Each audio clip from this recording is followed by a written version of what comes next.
Welcome, everybody, to another edition of the Bible Thumping Wingnut Show. We have Matt Slick and Deconverted Man here with us tonight. I am not the Bible Thumping Wingnut, as you can see. He has given me control of his channel. We've had some technical difficulties, which explains why I'm running the show and why we're on a different channel. This is probably going to be shared and copied or mirrored on the BibleThumpingWingnut.com channel later. Anyhow, we have Matt Slick as our regular Sunday guest here to answer your questions. And once I find the watch link for this bad boy, I'm going to put the link so that you can join after Matt and Deconverted Man have finished their conversation. And the reason that we do this, the reason we have these hangouts is because our goal is to not just contend and defend the faith. Of course we're doing that. We want to be here as Christians to answer the questions of the atheist community, but the most important thing is that we're doing this because we care about your souls and we want you to come to faith in Jesus Christ for the salvation and for the forgiveness of your sins. Forgiveness that is only available through the shed blood of Jesus Christ on the cross and his victorious resurrection from the dead 2,000 years ago. So, with that, Matt, Deconverted Man, I'll let you guys have at it. Go ahead. All right, go ahead, sir. Yeah, we've already been talking for an hour.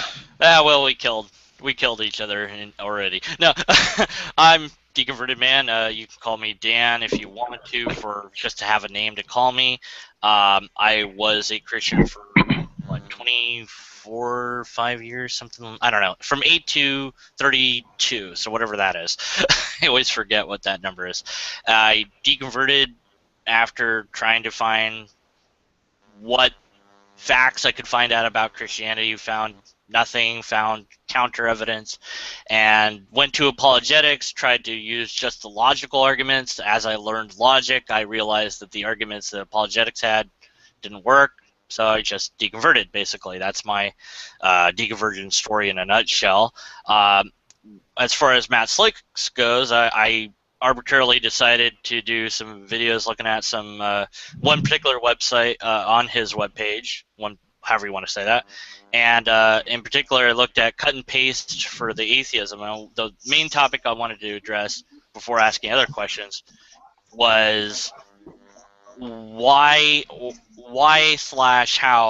do you think atheism is a worldview? Is this something that you'd be willing to change because you said it can be part of a worldview, which I agree with, but to say it is a worldview, I would see that as wrong. Is that something you're willing to change, or no? Start there. I'm willing to discuss it. Let's see if it's we have to define what a worldview is first. Right, yeah, and you put out your definition, but there's no citation of where that definition comes from. If it was from a dictionary, I'd be like, okay, well, he's got a dictionary definition that agrees with that. I got nothing to say. So unless you're willing to say this is my definition and make it very clear that it's your definition, then that'd be fine. Then I'd be fine with that. But it didn't say this is your definition. It just says here's the definition. Well, what do you think a worldview is? You know what? That's a good question. I don't know. I'd have to go to a dictionary and see what it says for what a worldview is. Well, I think it's basically a set of assumptions that we have that we use for the world around us. Right, but where would that? That's what I'm saying is if that's coming from a dictionary, say Webster's or what have you, then I would have no problem with that. I'd be like, okay, I'm on the same page. But because you gave no citations to anything, you just say this is the definition of a worldview on that piece of your website. It's not like you're saying this is my definition of this word. You see what I'm saying? Well, I don't know. I didn't think it was all that big of a deal. I can find various citations and go through them. That's certainly a possibility. I don't have any problem doing that. I always like to update my site and make citations, make things better. Yeah, because atheism in and of itself, I don't think you could call that a worldview because it doesn't tell you anything more. Just like if somebody said, I'm a theist, that doesn't necessarily that's their worldview. We don't know anything more. So it's kind of like almost a straw man or a potential straw man to say, well, you automatically have a worldview because that means you have to have this, this, this, and that. And it's not necessarily so. Well, I'm looking at different definitions right now as we're talking here, and the way someone thinks about the world. Another one is the overall perspective from which one sees and interprets the world, a collection of beliefs about life and the universe held by an individual or a group. Right. So, Yeah, but it's just one position on one particular thing. So that's why I'm saying I don't think you could tie the two together. Absolutely, because if you're an atheist, then you deny supernatural stuff. Usually. Not necessarily. That's why I said usually. Oh, well, yeah. Or you'd presuppose some form of naturalism or materialism or phenomenal. Excuse me, I'll just leave it at that. Materialism or naturalism. And here's the thing about which particular type of atheism do I have to address with each particular individual. I have to find out, well, what do they mean? Some atheists will say, no, atheism is a denial of God's existence, and the only thing that exists in the universe is the universe itself. Yeah. Well, then that absolutely is a worldview because it has certain ramifications of that. Other ones will say, well, I'm not sure about this, and I kind of lean towards that. This might be possible. Well, then it's more difficult to nail them down as having a perspective or a worldview. Right. So why not just say all that you just said there and say, because you're trying to teach people what to say to atheists in a chat room. Instead, just say that and say, okay, ask them what their worldview is or if they even have one. Oh, maybe I will modify that. Go through articles and modify them all over the place. I would love that. Thank you. Okay. Yeah. Moving on then. People are going to totally go crazy that you actually said that you might revise that. That's great. Do you agree with biological evolution? I think King Crocodile might have asked that, but I wanted to ask that question. So I don't know what your answer was. What kind? As far as I know, there's only one kind of biological evolution, scientifically speaking. So, I mean, natural selection via, the Neo-Darwinian. The Neo-Darwinian theory of evolution, where life formed and evolved, and that's how we arrived at our present state, and went from lower species and hominoids into what we have now. No, I absolutely deny that. Why? Because I don't think that the evidence supports it. All right. So is that? But what do you make of the fact that the majority of scientists are for it? I know that I'm not saying because they're for it, it makes it true, but why would they all be for it if there isn't enough evidence? Well, everybody has presuppositions by which they will interpret data, and the scientific community over the I'm not an expert in this at all, but I'd say the past 100 years, we'll just use that as a generic marker, has become more and more secularized. So as more and more scientists move into that, and they're more and more are secularized to begin with, then we're going to see a propensity to have an increase from the secular view that they're going to adopt evolution. But there's also a growing number of people who are scientists who are jumping ship and not agreeing with the theory of evolution as the information comes in. They're starting to have more and more problems with it. So how do we account for the fact that there has been things based on biological evolution that have worked? Medicines, they took a computer simulation and based it off of evolution and got the wings to be better using a computer that basically was programmed to mimic evolution. Are we just going to say, well, that was just a glitch? I mean, if it's producing results. You mean someone intelligently designed a program to fit information and then got a predicted result out of intelligent design? You mean that? They programmed the computer to do what evolution does, they intelligently designed it. They intelligently designed a program to mimic something. Here's the problem with programs. You get what you look for when you program something. Okay, well, what about the medicine, though? Like medical, Well, people are getting cured from medicine based on biological evolution theory. Here's an illustration. A man is walking along a path, and a tiger to his right is in the forest, jumps and leaps at him. The man ducks. There happens to be a cliff to his left. The tiger goes over the cliff. The man says, oh, if I duck when a tiger gets here, and jumps at me, then I'll be safe. Now he's going to test his hypothesis. He goes 100 feet further, another tiger jumps, he ducks, goes over the cliff, he goes, oh my goodness, this works. So he now has a theory based on this. Well, obviously the theory is incorrect because he just has the conditions that make it so. And this kind of illustration I use to show just because someone might have something with predictability doesn't mean that they're believing something that's true. It doesn't mean that. The scientific community has made countless mistakes. And just because we can see patterns within biological structures and people make predictions based on it, I think it's kind of humorous that they have to use intelligent design to develop a program to get this. I always think it's funny. Okay. Well, that's an answer, so I'll leave it at that. Do you agree with the age of the Earth being 4.54 billion years old? I lack belief in the age of the Earth. Okay, so you're not willing to just go with, again, the majority view on that and just be like, yeah, that sounds good. I lack belief in the age of the Earth. Okay. So can I just say the majority of Germany thought Nazism was pretty good? Did that make him correct?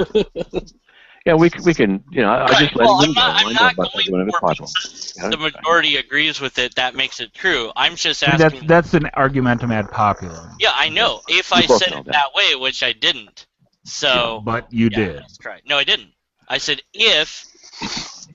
You know, oh well, whatever. Okay, is being a Calvinist the best way to be a Christian? I don't know. Yes.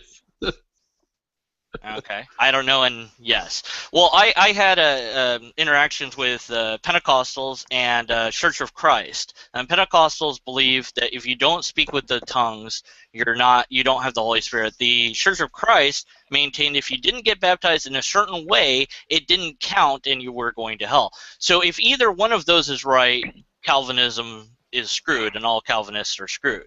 So both how those do we? Perspectives are wrong. Huh? Both of those perspectives are wrong. Yeah. How do you know? Because I've studied the scriptures.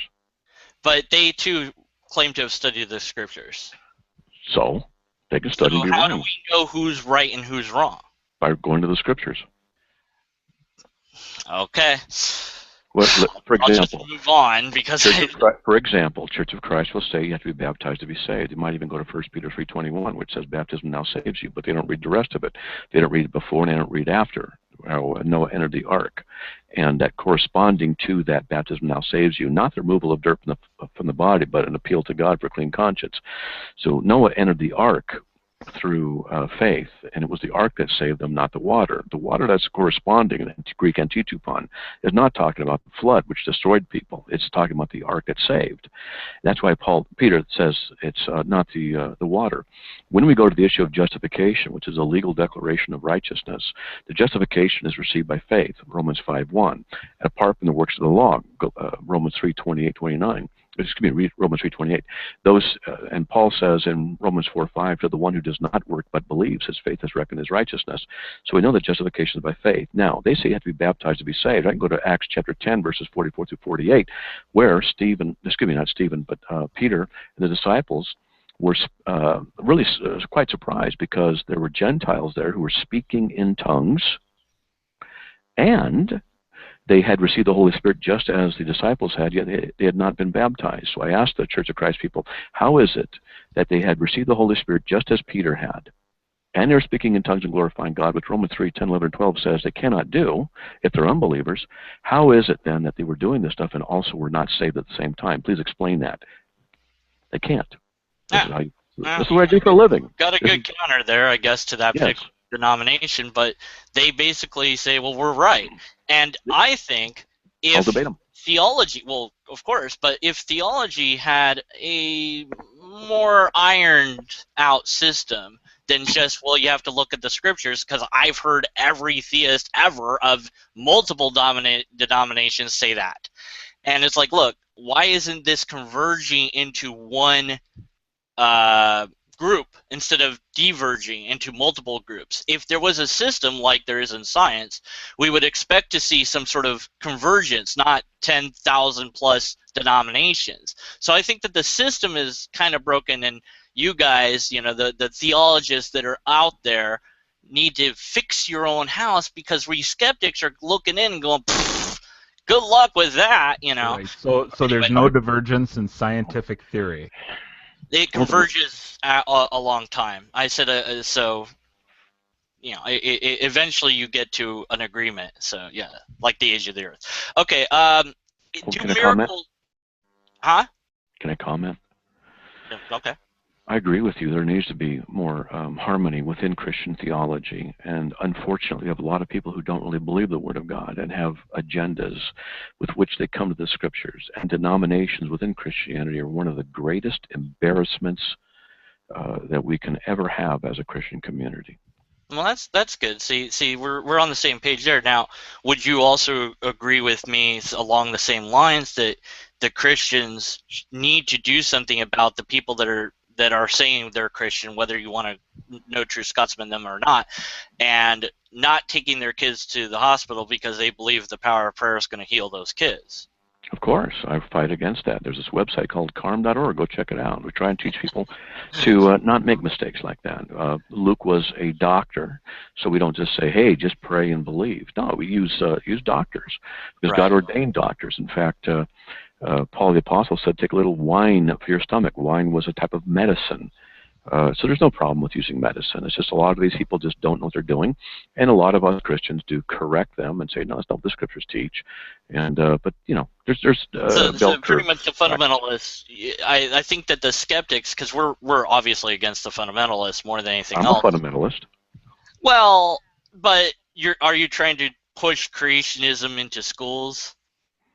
Well, I think that we should have fair and equitable information taught in schools. I think the theory of evolution should be taught, but I also think that creation theory and intelligent design should also be taught instead of So having a secularist, humanistic should view. we also allow the Church of Satan to teach their? I don't know. Do you want Satanists in church teaching your children?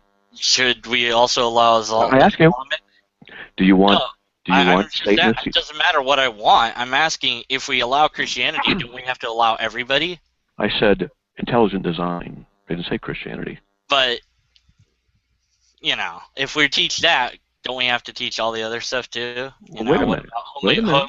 Homeopathics, you know, and stuff like this. Well, no. It's a controversy. You know, No. the world's actually flat. Do we need to teach that? I said intelligent design. I don't have any problem with creationism being taught in school, but I didn't say anything about Christianity being taught. Now, did I? All right. So you think intelligent design is kind of a separate thing from that, then? Well, there's a yes and no to that because they can bleed over, but I think intelligent design has a lot to offer, and I think it has predictability as well. Well, it hasn't been. Nobody has produced anything on it yet. So, I mean, if you guys produce some scientific peer-reviewed stuff on it, that'd be great. I'd love to look at that. Let's move on. Hold on. They do exist. I don't have the documentation with me, but I do know that they have peer-reviewed articles that use intelligent design as a basis and make predictions. So this information is out there. I just haven't collected it, put it on my website to document it, but it does exist. Once you do, I'd love to look at it and have scientists and stuff look at it and see what we can make of it. All right, is the Bible... man? Hold on, Deconverted man, because you're kind of jumping all over the place here. Well, I'm asking. What is your scientific background? That's irrelevant. Oh, is it? Yes. How many peer-reviewed journals have you read? That's also irrelevant. Okay. Just all right. Wondering. I would think that would be kind of important information for someone who's demanding that kind of information. That's all. No. Because that would be appeal to the minority, the appeal to self. So, okay. Is the am I still here? You are still here. Okay. Is the Bible inerrant? Yes, in your autographs. In the autographs, which are gone. Yes. So how do you know that the autographs were inerrant if we don't have them? Because they came from God. They'd have to be inerrant, logically. I mean, why? I mean, you just base that on that it said that the imperfect one said that they came from God, therefore they were inerrant at one point. Reductio ad absurdum. Do you really think that's what I would teach? Well, I don't know. How would you find out that those autographs that we don't have are inerrant? I'm sorry, say it again. How would you know that something that we don't have is inerrant when we don't have it. If it comes from God, then it would be inerrant. But how do you know it comes from God since we don't have those? Because if it comes from God, then it is inerrant. Okay, but how do you know it does come from God? Well, that's a spiritual question now, isn't it? Do you want empirical evidence to show that it comes from God, who's transcendent being existing outside the universe? Then you're making a category mistake. All right. Okay. But I can show you things in the scriptures that are quite interesting, prophetically speaking, and you'd have to tell me how that's possible. Now, you make enough predictions, you're eventually going to get one right. Oh, really? You think so? Let me ask you then. Tomorrow, stuff will happen. I made a prediction. Hold on. Hold on. Let me go to Psalm 22. Let me go to Psalm 22, written 1000 BC. I'm sorry, I really am not interested. Wait a minute. Hey, hold on. Because it's circular. I don't care. Hold on a second. Let me make my case. You fire questions at me. I'm answering left and right. I go to answer you, and then you say you're not interested. I'm not. Look. There are lots of predictions that you can make work. Why don't you let me try? All right, go ahead. Man, I don't think you really want the truth. If you're really interested in a dialogue, let me make my case. All right? This is Psalm 22, written 1000 BC. What does this sound like? Be not far from me, for trouble is near, for none is here to help. Many bulls have surrounded me, strong bulls of Bashan have encircled me. They open wide their mouth at me as a ravening and a roaring lion. I'm poured out like water. All my bones are out of joint. My heart is like wax. It is melted within me. My strength is dried up like a potsherd, and my tongue cleaves to my jaws. And you lay me in the dust of death. For dogs have surrounded me. A band of evildoers has encompassed me. They pierced my hands and my feet. I can count all my bones. They stare at me. They divide my garments among them, and for my clothing they cast lots. What does that sound like? Very poetic writing. Okay, what does it sound like? It's describing what event? I wouldn't know off the top of my head. You said you were a Christian. Yeah, I was. You don't know about the crucifixion, huh? No, I do. But okay, so did they pierce his hands and his feet in the crucifixion? Well, if they pierced his hands, he would have fallen off the cross. You actually have to pierce the wrist to keep you up there. But the wrist was hold on. The wrist was considered part of the hand back there. There wasn't a word for wrist. Okay, so it was in the wrist and the hand. So there you go. Did they also cast lots for his clothing? Sure, they wrote the story after the prediction, so you can make it fit. Oh, okay. So what they did was when Jesus was on the cross, when he quoted Psalm 22, written 1000 BC, even though that description of crucifixion was not invented till 600 BC by the Phoenicians, and then the Romans borrowed it later. So it's just the guy's making it look like it fit, even though he's on the cross being crucified, right? Well, that's what you're going to tell me? If he actually existed, as far as wait. Paul could have just made up the whole story and said, "Hey, look, let's make it fit what was already written." Oh, okay. So they're all a bunch of liars now. Sure. Oh, okay. And so I mean, if the scientists can be liars, then the biblical guys can be liars. Why not? So what you have is a bunch of people that wrote the Book of Mormon. Joseph Smith, he was a liar. Deconverted man, listen up, dude. You gotta stop interrupting. And furthermore, I'm not interrupting. You're completely interrupting. Right. And furthermore, don't ask questions and then not allow him to answer the question by saying, "Oh, I'm not interested." I'm not interested in circular reasoning. You asked a direct question. All right. Okay, I won't do that again. I don't know. You're not interested in circular reasoning? You commit circular reasoning all the time. I can prove it, but we'll get to that. I wanted to move on, but okay. Wait a minute. Now you're saying that these guys are all liars. They could be, yeah. Sure. No, are they or aren't they? They could be. I'm just saying, why not? Why do we think they wouldn't? So then we have these writings about people who are teaching honesty and integrity and sacrifice, and it cost them their lives, but they're just all doing this based on a lie? Yeah. Oh, wow. Okay. So then they were mentally deranged wackos. Sure. Okay. And so when you read the Gospels and stuff, do you find mentally deranged teachings, like sacrifice yourself for others, being kind and being gentle, being honest, and don't commit adultery, and things like that? These are the words of wackos? I also find stuff about slavery and women shouldn't talk and stuff like that. But Okay. Wait a second. I didn't ask you that. I just asked you, because you can write nice stuff doesn't mean you're not a wacko. does it sound like, we'll tackle one Doesn't thing at a matter time. what it sounds like. 'Cause I can't Are you determine gonna what Are you they gonna are. let him answer a question? Gosh, dude, let me finish. Okay, I didn't know you were still going. Well, that's because you're talking over me. Did the Okay. did the middle of Matt's sentence interrupt the beginning of yours? Hey, I thought you were just the moderator. Come on, man. I can't do Here's the two thing. at once. Here's the thing. Look, I'm asking you one specific thing. Do the things that I cited sound like wackos? That's the question. You didn't answer the question. You said they also said women to be silent. I didn't ask about that, and I can address that. Does what I said sound like they're wackos? It could, yes. Okay, so what you're telling me then is when they're teaching integrity and honesty and fidelity, that's probably just really a bunch of wackos saying these things. It How might I could. take you seriously in Could. any serious conversation? Yeah. So you could be lying to me right now, right? Sure. Absolutely. To win the debate, right? Yes. Okay, so as your atheistic perspective allows you to lie and be deceptive, you could be doing that right now in order to try and gain the upper hand, right? That's correct. Okay, but I wouldn't do that, right? I don't know. You could be a liar too. I'm not a liar.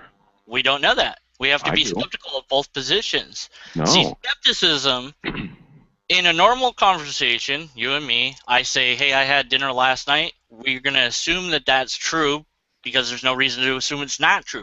Now, in reality, I might be lying. And until you find out that I am lying, you're going to probably assume that I was telling the truth. That's what we do in social situations. We presume innocence until guilt is proven. We don't have any reason to think either one of us is lying, but we could be lying.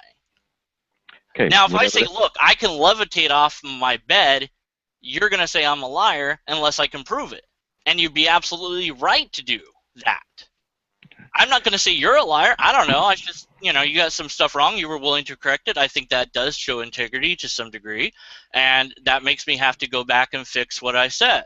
I have to go and say, hey, look, Matt actually changed the website. I was wrong. I like being wrong. That's fine. But we could both be liars? Yeah, of course we could be. There's no reason to think that we are unless one of us shows that we're lying in some way, shape, or form. My worldview does not allow me to lie. Yours does. Okay. So if I ask you what's your social security number, what are you going to tell me? I don't have to tell you. Well, isn't concealing information a lie? No. So if I don't tell you where my wife is right now, that's not lying to you. Lying is a deceit, an intention to deceive. And if I don't give you information, that doesn't mean I'm lying to you. You should know this.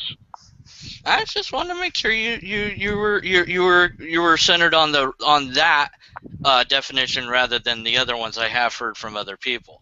Because everyone has a different idea of what lying is and isn't.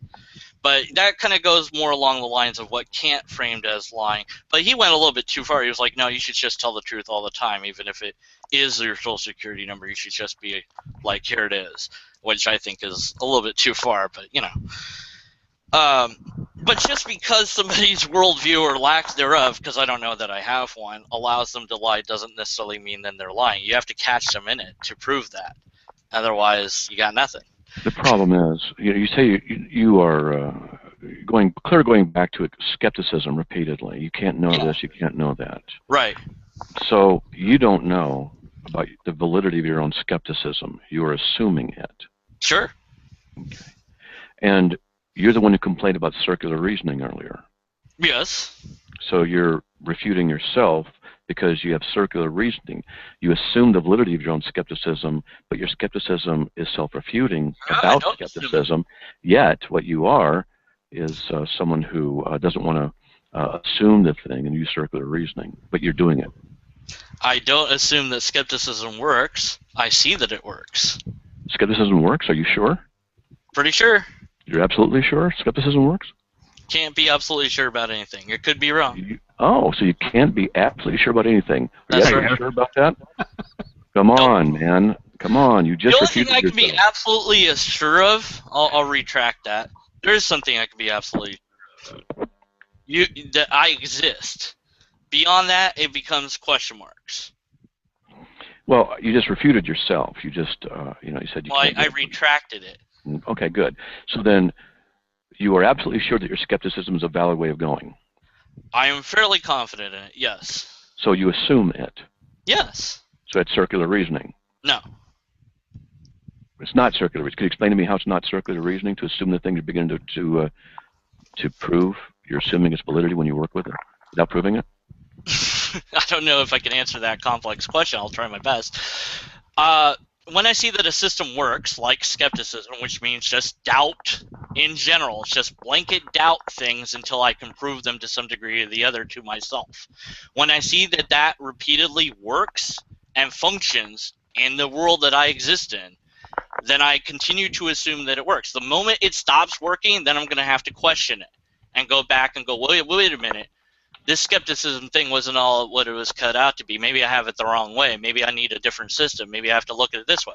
But you go, one example, since you gave an example earlier, you go to a car dealership, you want to see the car. The guy doesn't show you the car. You're going to have some questions, some serious questions, skeptical questions.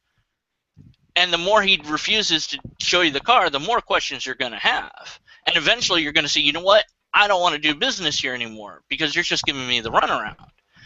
Skepticism protects us from the frauds and the liars and the scam artists out there. Whether they know that they're doing that or not, skepticism protects us from them and enables us to have a wall between us and them. Somebody says the world's flat, I'm going to say prove it. They can't do that, I'm going to say fine.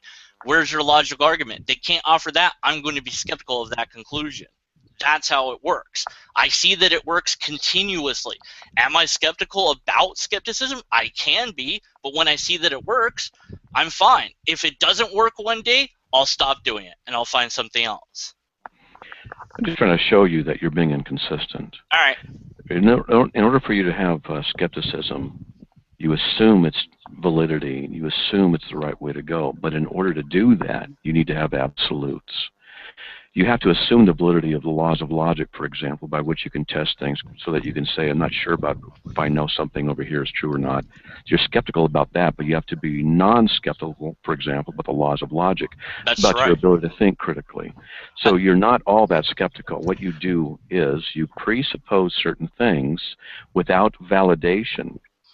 You know this, because I know we've talked before this show came on. We talked for an hour. I know you know about this stuff.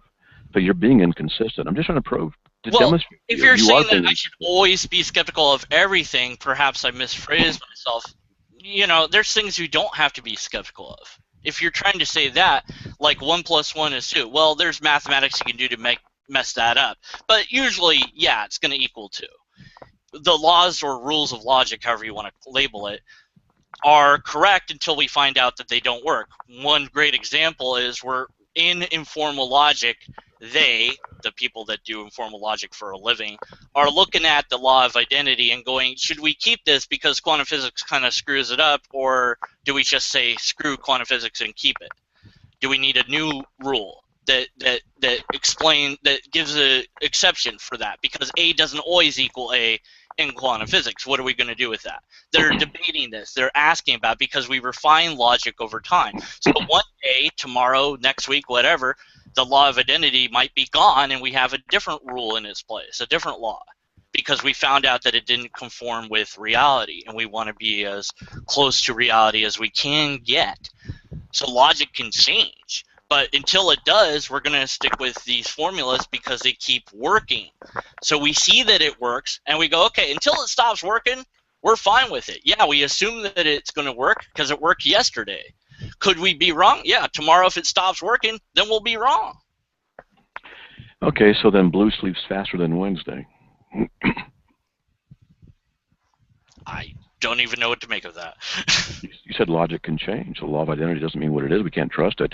I think you misapplied the issue with quantum physics. I've gone through 2 books on quantum physics, and I don't see any problem with the law of identity, something being what it is. You're talking about statements that they interpret as a fact. The fact still exists as it is. Doesn't violate the law of identity. But if you're going to say that the laws of logic can change, then I can say that blue sleeps faster than Wednesday. And if you can show that that consistently produces a result, then it will be incorporated into logic. But what you're doing is if-then statements. You're presupposing the validity of classical logic in order to make the statement. Yeah, I don't know what else to do. Again, if it but you stops said working, logic can change. yes, it can. If Okay. if we find out that we were wrong about something tomorrow, shouldn't we change to adapt to that, or should we just keep going with what we have? If logic can change, then how do you know you're being logical right now? You can answer my question, so I'm not going to answer yours. Can we? Let's move on because I think we dried up this well. Okay. If logic can change, then how do you know you're being logical? You don't. You have to be skeptical. So you presuppose it without validity. Guess so. Great. All right. Yeah, okay. Moving on. So then you're complaining about the issue of circular reasoning, just to just refute your own position. You're All inconsistent. right. You're right. I did. Okay. So do miracles still occur? Define a miracle. That's. I would think you, being the Bible expert, would know what a miracle is. I don't know, like somebody coming back from the dead that's like got holes all up in them and stuff. I mean, that anything that violates the laws of physics as we understand it, I think, would be the standard definition of it. I don't know. You know, anything that's in the Bible that happened, you know, moving water and turning water to wine and people coming back from the dead and people coming out of graves and all that stuff, do those miracles, do any of that still occur? I would have to know all the instances in the world to know if they do occur at all. I don't know if they do still occur. I've heard anecdotal evidence of such things occurring. How do you go out and test it? If you say, yeah, you go to a village someplace and so-and-so was dead for a day and he rose from the dead, how do you test it? Yeah, that's a good question. I wouldn't know. That so kind the of thing is, yeah, the thing is, I can't answer your question. You're asking me a question that is not answerable. How would I know if miracles can occur?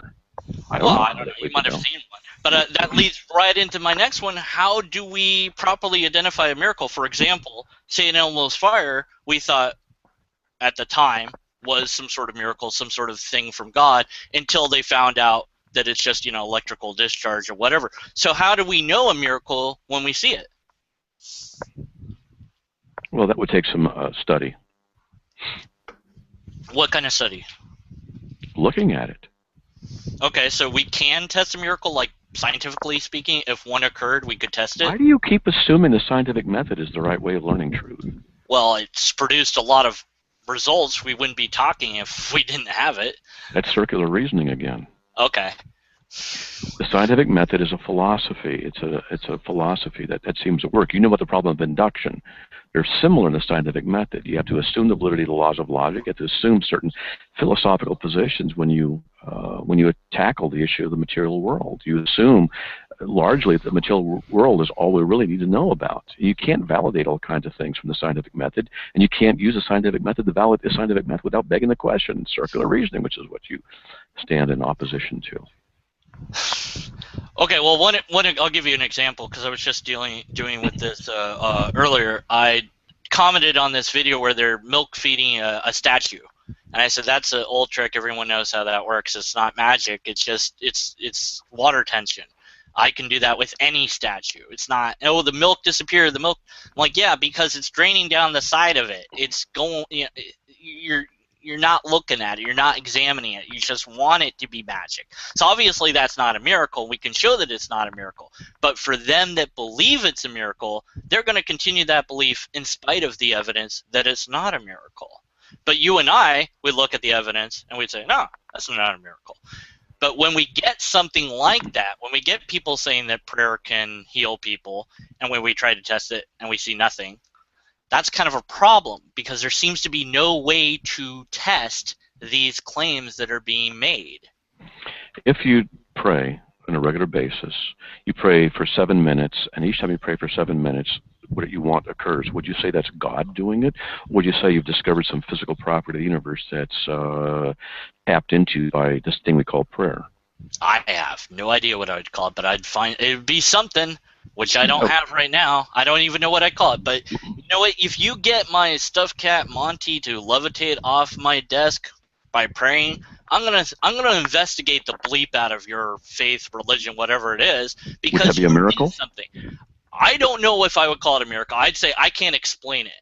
You might call it a miracle. I don't know what to call it. So the But issue, I would want to know more about it. I would want to test it in a lab. I'd want to see if nothing else is around, can they do it again? Can they duplicate this result? And if they could every time, that is something worth investigating. The problem I see with all of theology and all religion is that none of the stuff that supposedly happened thousands of years ago can be shown to have happened at all. And we can't demonstrate it today. There are no, that I know of at any rate, because maybe there's one that I don't know of, as you said. As far as I know, there is no one going around talking in tongues, you know, doing all those other spiritual gifts that the Christians, early Christians, supposedly had. Although those aren't very impressive, but still, nonetheless, it would be something. We don't have that. It's a problem. you don't see that you're making a huge mistake. You are making a category mistake. What you're doing is presupposing that which we haven't even defined what a miracle is, which is why I asked you what you think it means. But if something happens that's unusual and it can be repeated, then it's not a miracle. If you can do an experiment by which what you think is unexplainable occurs repeatedly, then you're discovering something that's phenomenological, related to the physical aspect of the universe and some property. The issue is not what you see. The issue is the presuppositions that you're holding.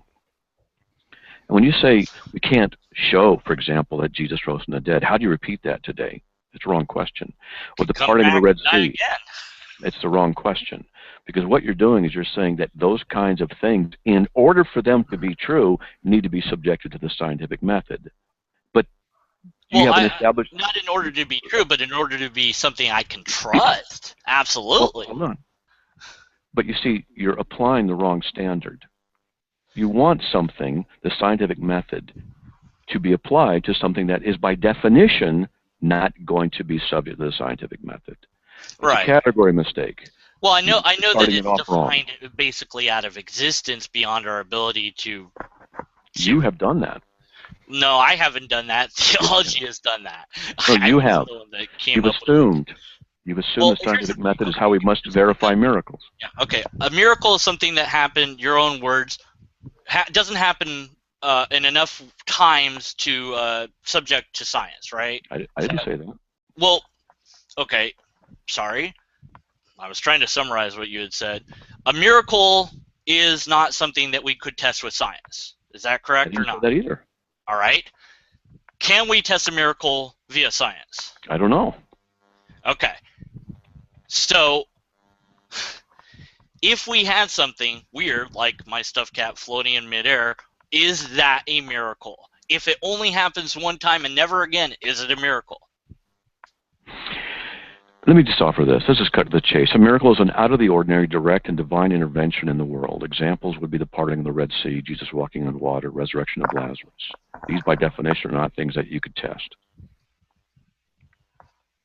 Right, but how do we know when it... That's what I'm saying is, that's a problem. Don't you see that that's a problem? You believe that Plato existed, right? I don't know if he did or didn't exist. Did Socrates live? Don't know, don't care. Okay. Sorry. Okay, so in other words, we can't have any way of discussing, because we talk about the historical evidence of Socrates or Plato, and you say, don't know, don't care. Yeah. So, you know, do you even know your mother is your mother? Yes. How do you know? DNA. Have you had your mother's DNA checked with your DNA? Sure. You have? Yeah. You've had it tested? Yes. You tested your mother's DNA and your own DNA? Yes. When did you do this? What year? I don't know offhand. I'd have to look it up. What's it? The point is, I Could be verified. lying. Yeah, I was just Oh, say you I'm could be lying. lying. Yeah, okay, whatever. You could be. I Well, could be we're sure. skeptical. We're skeptical. Why don't you Okay, produce be some skeptical. evidence for us?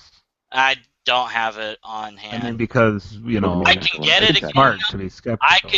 can go and get her blood and have my blood and do it all again, and I'm happy to do that because unlike you guys, I'm not afraid to produce actual evidence to back up If you want ideas. evidence, let me ask you, Dan, if you want evidence of the transcendental God, shouldn't you expect transcendental evidence?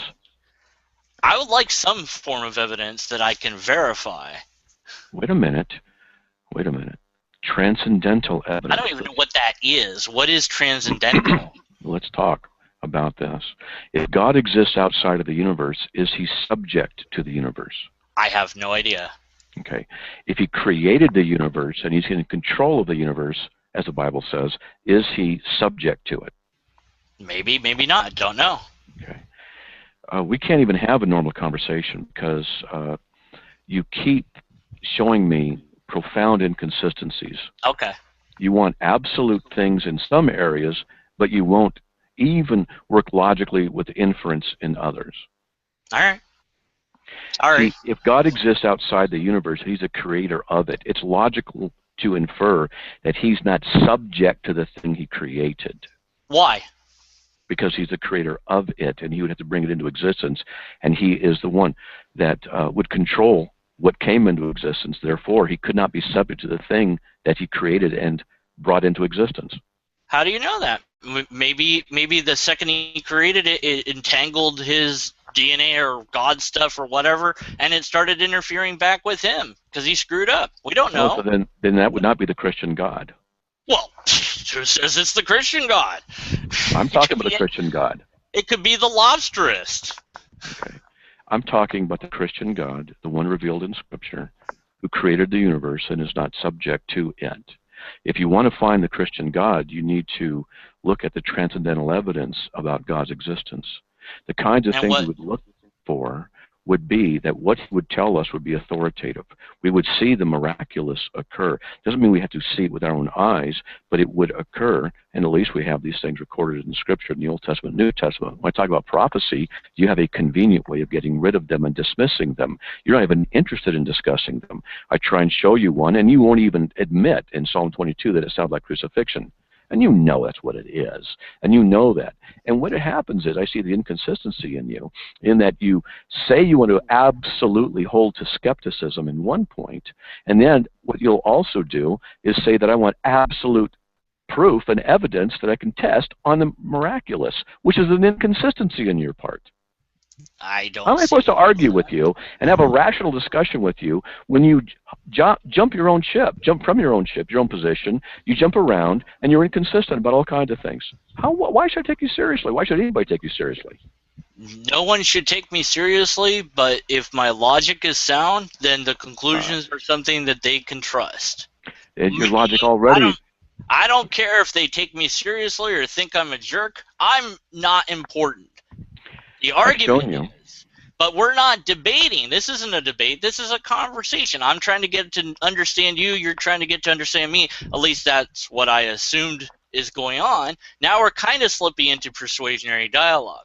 I just, as a skeptic, I want something tangible to some degree that I can point to and say, there, that's it. That's what proves this particular God exists. I don't have that.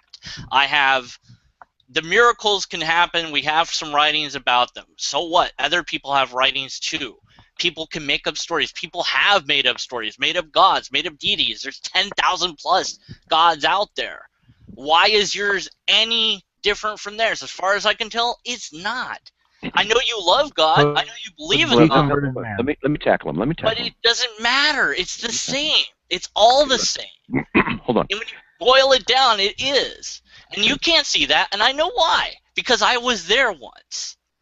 I was there once. My brother's still there, and I love him, but I'm not there anymore. You gotta, for one moment, let me ask you this, okay? Wait a minute. You say a whole bunch of stuff I want to respond to. I know, but I want to boil it down to one thing, so you'll totally get where I'm coming from.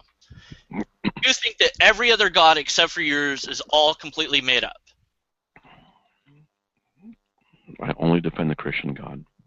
All other gods are false. Okay, so all the other gods are false. That's how I feel about all gods. There you go. That's my position. That's it in a nutshell.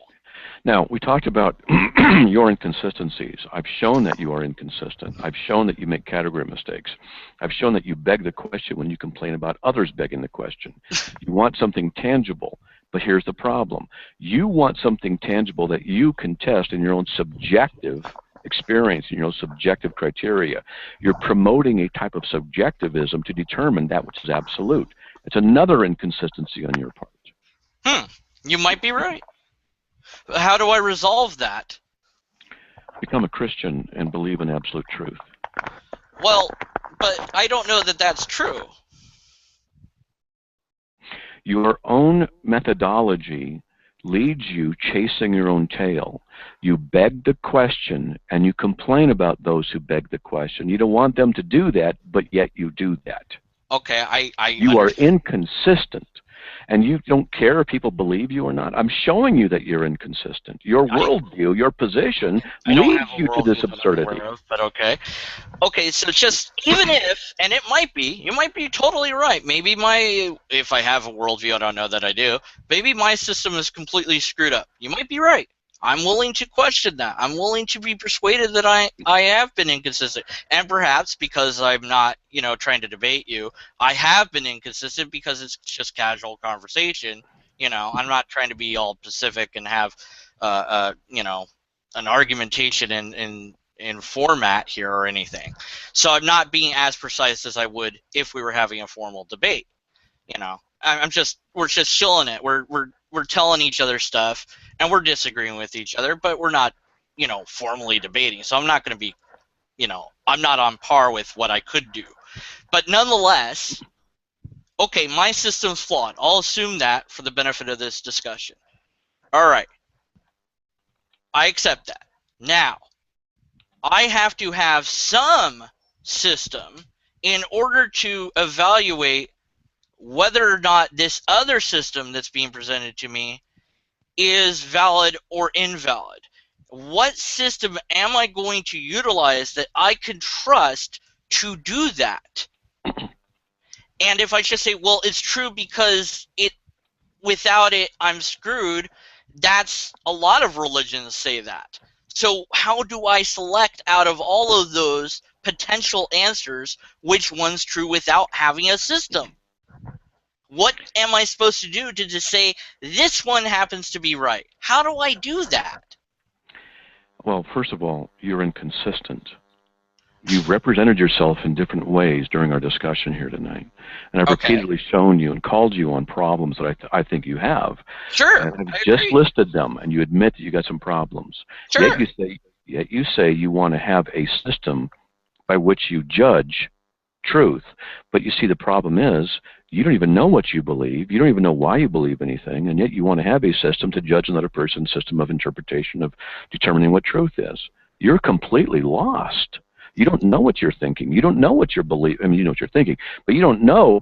Well, let me put it this way. You really don't seem to have any intellectual justification for anything that you're having. I've taken what you've said. I believe I've picked them apart successfully. You've admitted you're inconsistent. You've admitted you really don't know what's going on. And then you say, but I want a system by which I can judge other systems. Well, then there's no way to reach you because you're such a skeptic. And then you're so inconsistent that there's no way to show you anything, because if I do show you anything, you're not going to believe it because you're skeptical about everything. Why not just show me it then and see that you're right? See, that's where I ran into the brick wall with Christianity when I was a Christian. I want what you just said was told to me. They said, oh, we have the evidence, but the atheists won't believe us. And I said, then just show them the evidence and prove that your theory is right. And they didn't tell me what that evidence was. I had to go look and see if I could find it. I didn't find it. Maybe I missed something. I'm willing to think that I could have missed something, but I didn't find anything. I didn't find diddly. And I found reasons to think a lot of the stories were false. And that was a problem. And then the logical problems that many, if not all, because I haven't seen all, obviously, of the arguments for God have. That was another problem. I couldn't continue to believe in something that I didn't have any empirical evidence, repeatable tests, or logically coherent argument for. That's me. That's not you. If I'm inconsistent, so be it. Fine. I want to fix that. I want to improve that in myself. You can't. I can't. Okay, then I'm screwed. Then You are. all right. But and I'll show you why.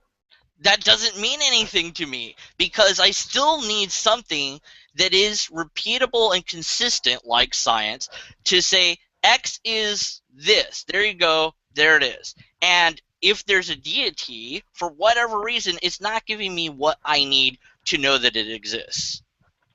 Okay. I'm trying to show you that you're just inconsistent, and Okay. You don't realize it. No, I agree. I agree. I am inconsistent. I'll go with you. I totally am. All right. I agree. Now what? Okay. If you're being inconsistent and it's because of your skepticism, and your skepticism is leading you to inconsistencies, then you need to abandon your skepticism. Okay. So I don't have skepticism. What am I? I just don't believe anything at all? I mean, what do I have now? What you say you want is repeatability, but you want repeatability in a skeptical worldview. Do you see the problem there? You want an absolute in so I shouldn't be a skeptic. I should be have the worldview of scientism then, I guess. What you're doing is you're saying you want a repeatable absolute system inside of your worldview that doesn't allow a repeatable absolute system. You don't see your own